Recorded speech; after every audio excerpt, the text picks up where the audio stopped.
आता 12-13 मिनिटे झालेली आहेत. ही पहा आमची इडली वाफून तयार आहे. आता इडल्या काढून घेऊयात.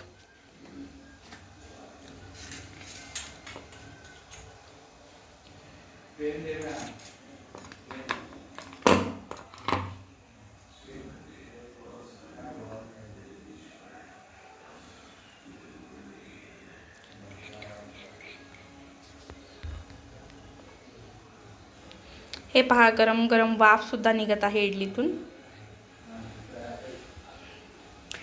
इडलीला थंड होऊ द्या थोडंसं. इडली थंड झाल्यानंतर मग काढून घ्यायची.